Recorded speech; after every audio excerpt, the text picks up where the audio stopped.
அனைவருக்கும் வணக்கம். உங்க பேர் சொல்லுங்க? என் பேர் தேவேந்திரன் சார். தேவேந்திரன். இவருக்கு வந்து உடல் பருமன்னால சில நோய்கள் மாரி காட்டுது. அவர் என்னென்னமோ நோய் சொல்றாரு. உடல் பருமன், அந்த ஸ்டார்ச் அதிகமா இருக்கு. கொழுப்பு அதிகமா இருக்கு. கொழுப்பு அதிகமா இருக்கனால அவர் என்னென்னமோ நோயெல்லாம் சொல்றாரு. அது மனநோய்ங்கிறாரு, அதெல்லாம் சொல்றாரு. எல்லாம் பார்த்துட்டாரு, எதுவும் நல்லா ஆகல அப்படிங்கிறது. நான் சொன்னேன், ரத்தம் முழுக்க ஓரளவுக்கு 13.5 இருக்கு. அது மட்டும் மிருதி அல்ல. இந்த கொழுப்பு வந்து உடலெங்கும் படிஞ்சு இருக்குது. அத வந்து பல நோய்களுக்கு காரணமாக காட்டுகிறது. இவங்க என்ன நினைக்கிறாங்க, சாதாரணமா இருக்க வெறும் அலோபதி மருத்துவம் என்ன சொல்லு கேட்டீங்கன்னா, ரத்தத்த மட்டும் சோதனை பண்ணுவாங்க.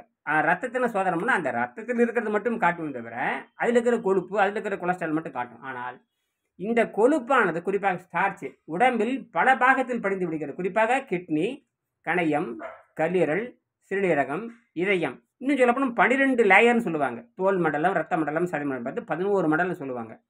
12வது மண்டலம் பார்த்தீங்கன்னா, இந்த நியூரோ பார்ட்டிகள்ம்பாங்க. அதாவது நரம்பு துணுக்குகள்னு சொல்லுவாங்க. அந்த நரம்பு துணுக்குகள் வந்து எந்த தொடர்போடும் இருக்காது. அது நேரடியா நரம்பு மாரி, நேரடியா ஒரு நூல் மாரி இருக்கிற மாரி, ஆணிவேர் மாரி தொடர்பே இல்லாம, நரம்பு துணுக்குலாம் அங்கங்க தெளிஞ்சு கிடக்கும். அதுல இருக்கிற விஷயங்கள் சேர்ந்து எடுக்கணும். அது 12வது மடல் நான் சொல்றேன். அது வந்து பார்த்தீங்கன்னா, கண்ணாடி அ நரம்பு இழை துகள்கள்னு சொல்லுவாங்க. கண்ணாடி நரம்பு இழை துகள்னா ஆப்டிகல் ஃபைபர் கேபிள்னு சொல்ற மாரி, அந்த மாரி அங்கங்க துகள்கள் இருக்கும். அந்த துகள் வந்து வெறும் ஒய்ஃபை மாரி எந்த நேரடி தொடர்பு இல்லாம ஒய்ஃபை மாரி கனெக்ட் பண்ணிட்டு இருக்கோம். அப்படியெல்லாம் மூளைக்கு தொடர்பு குடுக்கும். அந்த 12வது மண்டலம் வரைக்கும் நம்ம சுத்தப்படுத்தா மட்டும் தான், நாம வந்து இந்த நோய நம்ம குணமாக்க முடியும். அதனால நோய்ங்கிறது ஒண்ணும் கிடையாது. வேலைக்காரன்னு சொல்லிட்டு உங்க நோய் இல்லைங்க. ஆனா உங்களுக்கு பிரச்சனை வந்து மென்டலா பிரச்சனை இருக்குது இல்லையா? இந்த மென்டல் சுத்தம் மட்டும் இருக்கு சார். தலை சுத்தல், கிறுகிறுப்பு, என்ன வேணா வச்சுக்கலாம். தலை சுத்தினாவே உங்களுக்கு எல்லாம் மண்டைக்கு ஏதோ பிரச்சனை இருக்கிற மாரி இல்ல. அது எல்லா இடத்துலயும் பரவி இருக்கிற ஒரு ஒட்டுமொத்த தன்மை. அத வந்து ஒரே நேரத்துல எல்லா இடத்துலயும் கிளீன் பண்ணிட்டு வரணும். ஒரே தடவை 12 உறுப்பும் சுத்தமாயிட்டு வரணும்.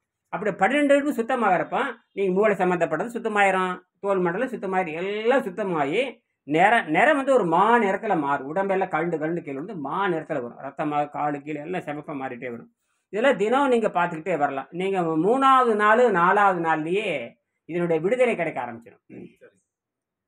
ஒரு நாள் முழு பட்டினி போட போறதில்ல. ஏன்னா இது வந்து முழுக்க ஒண்ணும் சாதாரண உணவில் அதில எப்படி இந்த நார் சத்து கூட்டி சாப்பிடுறதுன்னு சொல்லி தருவேன். சாதாரண உணவு நீங்க எது வேணா இருக்கலாம். இட்லி, தோசை இந்த மாரி எது வேணா இருக்கலாம். அதில நான் வந்து அந்த அந்த உணவோடு சேர்த்து நான் கீரை, காய்கறி, மருந்தடிக்காத கீரைகள், காய்கறிகள் வந்து கூடுதலா சேர்த்து சாப்பிட்டீங்கன்னா, அது கிளீன் ஆயிட்டே வரும். இடையில ஒரு உணவுக்கும் இன்னொரு உணவுக்கு இடைவெளி சொல்லி தருவோம். ஆரம்பத்திலேயே மெல்ல இடைவெளி. அதாவது ஒரு நாள் முழு பட்டினி போடாம, அரை உணவு பட்டினியே போட்டு சைவ உணவு வச்சே மெல்ல மெல்ல நவுத்திட்டே போயிட்டுருக்கும். அப்ப நீரு, சைவ உணவு, இடைவெளி இப்படியே செஞ்சு செஞ்சு மெல்ல அப்படி ரெடியூஸ் பண்ணிட்டே வரும். அப்படி செய்ய செய்ய 72 மணி நேரத்திலேயே வந்து நீங்கள் எதிர்பார்க்கின்ற நன்மைகள் தொடங்க ஆரம்பித்துவிடும். நீங்க என்ன பண்றீங்கன்னா, ஒரு ஆண்டுக்கான ஒரு டைரி மாரி, ஒரு நாட்குறி மாரி வச்சுக்கிறீங்க. அதுல இன்னைக்கு போய் ஒரு எடை போட்டுறீங்க. இன்னைக்கு என்ன அட் பிரசன்ட் என்ன எடையோ அது போட்டுட்டு, ஒரு மருத்துவ ஆய்வறிக்கை, சிம்பிளான மருத்துவ ஆய்வறிக்கை, பெருசா மேஜர்லாம் ஒண்ணும் தேவையில்ல. சிம்பிளா ஒரு 1000, 2000 கவர்மெண்ட்ல இருக்கு. ரூ. 1000 ஒரு திட்டம் இருக்குது. ரூ. 1500 ஒரு திட்டம் இருக்குது. ரூ. 2000 ஒரு திட்டம் இருக்குது. ரூ. 3000 சொல்லி கோல்டு, பிளாட்டினம், கோல்டு, டைமண்டும், பிளாட்டினம் என்னமோ 3 வச்சிருக்கானுங்க. அது அதிகபட்சமா அது 3000 ஒண்ணு இருக்கு. அத எடுத்துக்கலாம். மாசம் மாசம் மெடிக்கல் ரிப்போர்ட் எடுத்துக்கிட்டே வரணும் நீங்க. டெய்லி ரிப்போர்ட் எடுத்துட்டே வரணும். அந்த 365 நாளுக்கு நீங்க நாட்குறிப்பு எழுதிட்டே வரணும். அதுல வந்து என்னென்ன மாற்றம் வருதுன்னு எழுதுங்க. தினம் ஒரு 4 வரி இன்னைக்கு என்ன மாற்றம் நடந்தது அப்படின்னு. அது போக ஒரு நாளைக்கு 7 வகுப்பு நடக்கும். இந்த 7 வகுப்புல நீங்க குறைஞ்சது 2 அல்லது 3 வகுப்பு கலந்துக்கணும். காலையில 6 மணி 4:30க்கு ஒரு வகுப்பு, 6 மணிக்கு ஒரு வகுப்பு, 10, 12, 2, 4 அப்புறம் இரவு 8 இதெல்லாம் வந்து ஒவ்வொரு நாடுகளுக்கும் டைம் பிரிச்சு விட்டுருக்கிறேன். இது வந்து நம்ம நாட்டுக்கு பகல் காலையில் 4 டு இரவு 8 மணி வரைக்கும் நம்ம நாட்டுக்குள்ளே இதெல்லாம் வந்துடும். இதில் எது ஒத்து வருதோ அதில் வந்துட்டே இருந்தீங்கன்னா டெய்லி என்ன ரிப்போர்ட் நேரில் பேசிக்கலாம். அப்போ நீங்கள் ஃபிசிக்கலாக வந்து பிளட் செக் பண்ணிக்கலாம், மென்டலாக வந்து தினமும் பேசிக்கலாம். அப்போ ஃபிசிக்கலாக மாற மாற மென்டலுக்கு நான் கொடுத்துட்டே வருவோம். அப்போ எனர்ஜி வெளியிருந்து எடுக்க ஏன்னா எனர்ஜி வெளிவந்து எடுக்கிறதுங்கிறது வெள்ளைக்காரனுக்கு தெரியாது. அவன் இன்னைக்கும் வந்து கார்போஹைட்ரேட் ஃபேக்டர்னு சொல்லிட்டு பெருங்குடலை கெடுத்துக்கிட்டே இருக்கிறான். பெருங்குடல் சுத்தமா இருந்தா மட்டும்தான் இப்ப இருக்கிற நவீன விஞ்ஞானம் சொல்ல பெருங்குடல் சுத்தமா இருந்தா மட்டும்தான் கெட்ஸ்ன்னு சொல்லுவாங்க. பெருங்குடல்ல வந்து மலம் இல்லாமல் இருக்க வேண்டும். ஆகார மலம் இருக்கக்கூடாதுங்கிறான். ஆகார மலம் இல்லாம எப்படி குணமாகும்? அதுதான் இனிமால இருக்கு இல்லையா? இனிமே கொடுக்கறதெல்லாம் வச்சு அதெல்லாம் மலத்துவாரத்தையும் சுத்தம் பண்ணி பெருங்குடல் எங்க இனிமாவுக்கும் பெருங்குடலுக்கு என்ன சம்மந்தம் இருக்குது? பெருங்குடல் தான். மலைக்குடலுங்கிறது கீழே கடைசியில வந்து மழை வெளியே போறது, அதை பொத்துட்டு வெளியே வர்றது. அது இனிமா அது வந்து ஒரு ஒரு மீறி 1/2 அடி 1/4 அடி தான் சுத்தப்படுத்தும். நான் சொல்றது பெருங்குடல். பெருங்குடல் கிட்டத்தட்ட 1.5 மீட்டர் இருக்குது, 7 அடி 7.5 அடி இருக்குது. அது பெருங்குடலுக்கு எங்கேயே போகும்? இல்ல டியூப் விட்டு இந்த தொண்டை வரைக்கும் வருமா? அதெல்லாம் கிடையவே கிடையாது, மாட்டிக்கிட்டானுங்க. அப்ப பெருங்குடலை இனிமா வச்சு சுத்தப்படுத்த முடியாது. இனிமாங்கிறது ஒரு எல்லைக்கு மேல, அது மலை வாய் மட்டும் வாய் கொப்பளிக்கிற மாதிரி தொண்டை வரைக்கும் கொப்பளிப்பீங்க. அப்புறம் கீழே இறப்பை சிறுகுடல் பெருங்குடல் இதெல்லாம் யார் சுத்தம் பண்றது? அதெல்லாம் சாத்தியம் இல்லை. அப்பவும் தோல்விதான் அது. புரியுதுங்களா? அதனால பல இயற்கை உணவு திங்கிறவங்க கூட எங்கிட்ட வைத்தியத்துக்கு வந்துட்டு போயிருக்கானுங்க. பல இயற்கையை தின்னு கொட்டை ஓட்டவெல்லாம் எங்கிட்ட வந்துட்டு போயிருக்கான். உன்னை எவனே இயற்கை உணவு திங்க சொன்னா? தண்ணி யார் குடிக்க சொன்னாங்க? எனர்ஜியில வாழணுமே தவிர தண்ணி குடி, கீரை குடி, காய்கறி சாப்பிட ரெக்கமெண்ட் இங்க கிடையாது. புரியுதா? என்ன சார் தலையை சுத்துதே, தலை சுத்துத, எனர்ஜி வெளியிருந்து வந்துட்டு இருக்குதுயா, அதை நீ பயன்படுத்து. ஒரு கார் வந்து 2ல வேலை செய்யும். அதாவது சோலார் சிஸ்டத்துலேயும் வேலை செய்யும், பெட்ரோல்லையும் வேலை செய்யும். நம்ம வண்டி 2ல வேலை செய்யணும்னு சொன்னேன். சோலார் மோடில் போட்டேன், சோலார்ல எனர்ஜி எடுத்து வண்டி ஓடிட்டு இருக்கோம். பெட்ரோல் மோடு போட்டேன், பெட்ரோல் ஓடிட்டு இருக்கு. நான் என்ன சோலார் மோட்லேயே போட்டுட்டு நான் சொல்றேன். ஒரு வண்டி 2 வேலையில வேலை செய்யும், 2 எனர்ஜி வேலை செய்யும். நேற்று தான் ஒரு சயின்டிஸ்ட், ஒரு இங்கே மதுரையில் ஒரு முக்கியமான இன்ஜினியர், அவர் என்னோட மாணவர். 3 நாள் என்னோட தான் இருந்தார். சிவகாசி வரைக்கும் வண்டியில் செலவு பண்ணிட்டு இருந்தேன். போக்குவரத்து செலவு உட்பட அங்கே பிரசன்ட் பண்ணது பூரா அவருடைய சொந்த செலவு. என்னடா நம்பவே முடியல, 5,000 கையில் போய் கொடுக்குறாரு. இந்த புத்தக செலவுல என்றதுங்க போக்குவரத்து செலவு, கார் எல்லாம் அவருது. என்ன நம்ப முடியல. என்ன சார் நம்ம இந்த கலையை கொண்டுட்டு போகணுங்கிறார். சரி, அவருக்கு நான் புரிய வச்சேன். எனக்கு இப்போதான் புரியுதுங்க அப்படின்னாரு. அதனால வந்து நமக்கு இயற்கையை வெளிச்சம் இருக்குதுங்க ஐயா. நீங்க பணம் இருக்குங்கிறதுக்காக நீங்க பிரியாணி சாப்பிட்றதுனால ஆரோக்கியம் வராதுங்க ஐயா.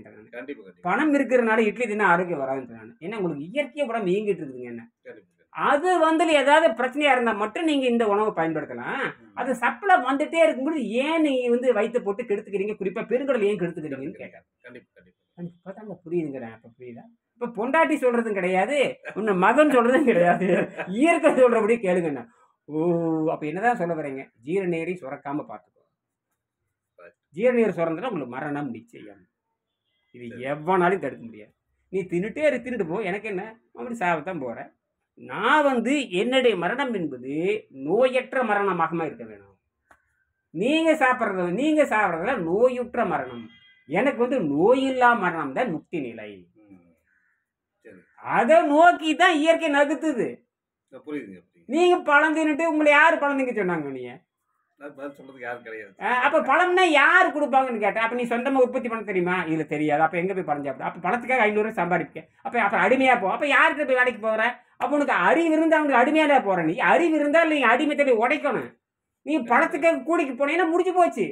அப்ப எனர்ஜி வேற பழம் வேறன்னு சொல்லிட்டு, பழம் என்பது குடல் சுத்தமாக இருக்குதா இல்லையான்னு பார்ப்பதற்கு தான் பழமே தவிர பழத்தை தின்ட்டு வாழ்வதற்கு அல்லன்னு நான் சொன்னேன். மீட்டர் போடுறான், பால் மீட்டர் போடுறான். பால் என்ன டென்சிட்டின்னு பாக்குறதுக்காக தான் எப்படி வெளியே வருது. அதே மாதிரி நீ சாப்பிட்டது வெளியே வருதா, அடப்பெல்லாம் வருதுன்னு பாக்குறதுக்கு தான் பழமே தவிர பழம் காலையில பழம், மத்தியானம் பழம், ராத்திரி பழம் எவையா திங்க சொன்னான்னு கேட்டேன். அப்படி தின சாவுதான் வரும்னு நான் சொன்னேன். இப்படி தெளிவுபடுத்தினேன். ஏன்னா இதெல்லாம் உண்மை. இது இந்த உண்மையை சொல்லி கொடுக்காம நான் நோய் நல்லாக்குறேன், இது மாதிரி எம்பிபிஎஸ் டாக்டர் மாதிரி தான் நோய் நல்லாக்குவேன். இந்த டாக்டரா இன்னொரு டாக்டர் இப்படியே பை தூக்கிட்டு பைத்திய மாதிரி இந்த அமெரிக்கா வரைக்கும் சுத்த வேண்டியதான். அமெரிக்கா போன எம்ஜிஆரும் செத்து தான் போனாப்புல, அப்போலோ போன ஜெயலலிதா செத்து தான் போனாப்புல, கங்கை காவிரி போன கருணாநிதியும் செத்து தான் போனாப்புல. ஏவனே யாரையும் காப்பாற்ற முடியாது. ஏன்னா அவனே டாக்டரா மாறணுங்கிறத விஷயம். இது அப்படிதான் எழுதியிருக்கோம். ஒவ்வொரு உடலும் தனக்கு சொந்த மருத்துவராக இருக்கிறது. உங்கள் உணவு பழக்கம் தான் உங்கள் சொந்த மருத்துவராக இருப்பதை தடை செய்கிறது. அப்ப எந்த உணவு பழக்கம்? இப்ப பழம் சாப்பிட்றீங்க, அது உங்கள் உணவு பழக்கம் தான். கீரை சாப்பிட்றது அது உங்க உணவு பழக்கம் தான். இட்லி சாப்பிட்றது அது உங்களுக்கு உணவு பழக்கம் தான். இந்த உணவு பழக்கம் தான் உங்களை மருத்துவராக மாற விடாமல் தடை செய்கிறது. இதை புரிஞ்சுக்காம நான் 3 வேளை பழம் சாப்பிட்டு போ, எனக்கு என்ன? எங்க அம்மா சொன்னாங்க போயிட்டே இரு, பொண்டாட்டி அழுதாங்க போயிட்டே இரு, அவ்வளோதான். எனக்கு எத்தனை மாதம் ஃபீஸ் கட்டி? 2 மாதம் ஃபீஸ் கட்டி, அதோட நிறுத்தி இனிமேல் வராத. இப்போ நான் சொல்லிக் கொடுத்ததுக்கு ஒரு 50 நேரம் ஃபீஸ் கட்டிட்டு அதோட போயிட்டே இரு. நாளைக்கு ரிப்பேர் ஆகிடுச்சு பாவனை, இதோட தப்பிக்க முடியாது மாவனை. புத்தகம் வாங்கிட்டு அதை பாட்டு படிச்சுக்கோ. எங்கிட்ட அப்புறம் ஃபீஸ் அதிகமாக, அடுத்த வந்து ஃபீஸ் அதிகம்ன்ற நான் சொல்லிடுவேன். அதில் உனக்கு நான் எதுக்கையே சொல்லிக் கொடுக்கணும்? எப்போ நான் சொல்லி என்ற கண்ட்ரோலுக்கு மீறி நீ போனையோ அதோட நீ முடிச்சிட்ட. இது எக்ஸ்கியூஸ், அது வந்து இது சிங்கிள் வே, ஒன் வே. இது ஒன் வேல தான் நீ போகணும்.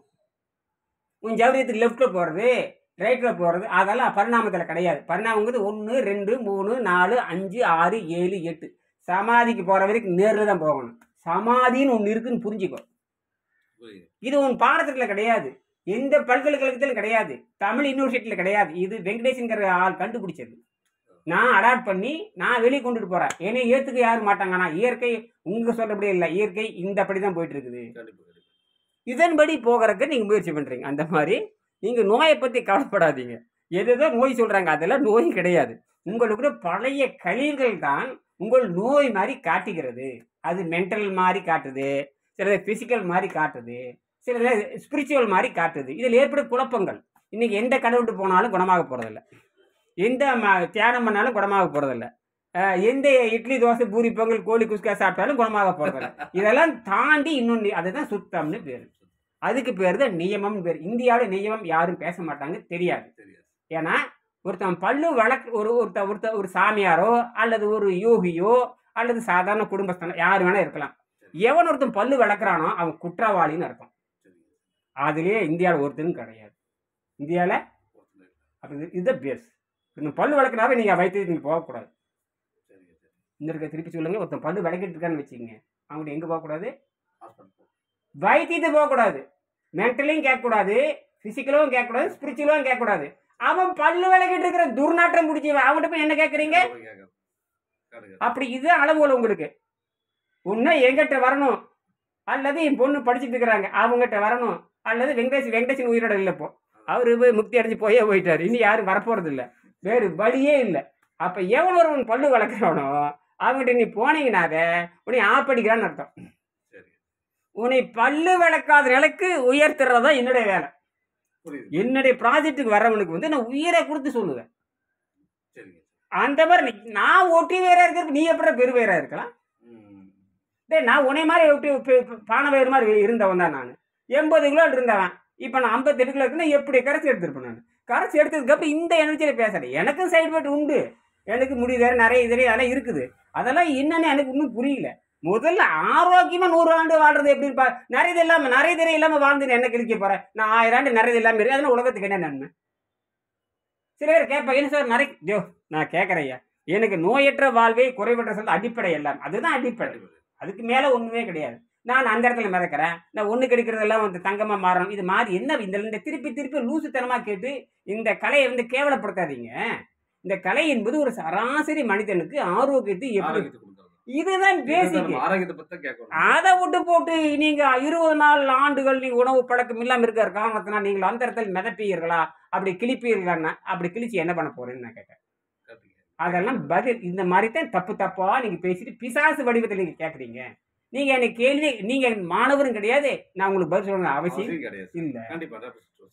நீங்க எனக்கு பணம் கட்ட போறதும் இல்லை. நம்மளுடைய ஃபார்முலாக்கு வந்தாங்கன்னா சொல்லித்தரலாம். நான் சொல்ற மாதிரி வந்தா வரல, இல்ல நீ போடு வேலையை பாரு, நான் வேலை. நீ என்ற வீடியோ பார்த்து நீ கமெண்ட் பண்ணிட்டே இருந்தா கமெண்ட் பண்ணிட்டே இருக்க வேண்டியதா? சூரியனை பார்த்து கீழே இருக்கிற நாய் உழைச்சிக்கிட்டே இருக்க வேண்டியது, அது பாட்டு வெளிச்சு கொடுத்துட்டே இருக்கு. நான் பாட்டுக்கு என்னோட திட்டம் என்ன, நான் என்ன கண்டுபிடிக்கிறேன், நான் என்ற சொந்த செலவில் மீடியாவை பயன்படுத்தி நான் வெளியே போகிறேன். நான் யூடியூப்புக்கு பணம் கட்டுறேன், சேனலுக்கு எல்லாம் நான் பணம் கட்டி எடுத்தே நான் பண்ணுறேன். நான் என்ன பண்ணுறீங்க உலகத்துக்கு நான் எடுத்து குறைக்கிறேன். உனக்கு விருப்பம் இருந்தால், அடாப்டேஷன் இருந்தால் புரிஞ்சுட்டீங்கன்னா உள்ளே வந்தீங்கன்னா பதில் சொல்லுவேன். நீ உட்காந்துக்கிட்டு அது மட்டும் சரியா, உனக்கு என்னையா தெரியும் இதை பற்றி? என்ன தியாகம் எவ்வளோ வேலை பண்ணிட்டு, அதனால அப்படி புரிஞ்சுக்கங்க. இந்த நோய்ங்கிற ஒன்றும் கிடையாது, நீங்க ஒன்றும் பயப்பட தேவையில்லை, இதை பத்தி கவலைப்பட தேவை. உங்களுக்கு ஒரு ஆண்டுக்குள்ள உடம்பு எல்லாவும் போய் நடுநிலை பெற்ற உடலாக மாறிவிடும். அந்த நெடுநிலை பெற்ற உடலாக மாறிட்டா அப்புறம் 100 ஆண்டுகளுக்கு மரணம்ங்கிறது கிடையவே கிடையாது. நீங்கள் விரும்புகின்ற பொழுது சைவ உணவுக்கு செல்லலாம், அல்லது அசைவ உணவுக்கு செல்லலாம். அசைவ உணவுக்கு போனா எத்தனை நாள உடம்பு சுத்தமாகும்? சைவ உணவு இட்லி தோசை பூரி பொங்கல் அதுக்கு போனீங்கன்னா எத்தனை நாள சுத்தமாகும் அப்படின்னு உங்களுக்கு சொல்லி கொடுத்துருவேன். அப்ப நீங்க முடிவெடுக்கிற அதிகாரம் உங்களுக்கு வந்துடும், எப்போ அசைவ உணவு சாப்பிடலாம், அப்படி சாப்பிட்டா எத்தனை நாள சுத்தம் பண்றது, சைவ உணவு வீட்டில் சாப்பிட்ற சைவ உணவு சாப்பிட்டா அது எத்தனை நாள் சுத்தம் பண்றது. இதை நீங்க புரிஞ்சிட்டீங்கன்னா அப்போ உங்க மனசு சுதந்திரமாயிரு. அப்ப மனம் என்னன்னா, ஓ ரிலாக்ஸ் பண்றான் நமக்கு, அப்ப நம்மபடியும் போய்க்கிறான், அறிவுபடியும் போய்க்கிறான். இப்படியே போக போக என்ன ஆகிடும் கடைசியில் இந்த மூன்றாவது மனம் வந்து ஒன்று வரும். அதாவது முதல் மனம், இரண்டாவது மனம், மூன்றாவது மனம் கூட்டு மனம்னு பேர். ஆசிரியர் மாணவர்களுக்கு ஒப்பந்தம் ஏற்பட்டு அதன் வழி போகிறது. அதற்கப்புறம் 4வது மனம் இருக்குது, 5வது மனம். அது இப்போ நம்ம தேவையில்லை. முதல் 3வது மனத்தில் வந்துட்டோம்னா அது உங்களுக்கு மேல் நோக்கி கொண்டு போகுங்கிற நான் சொல்லி முடிச்சுக்கிறேன். ஒன்றும் பயப்பட தேவையில்லை. சரியா?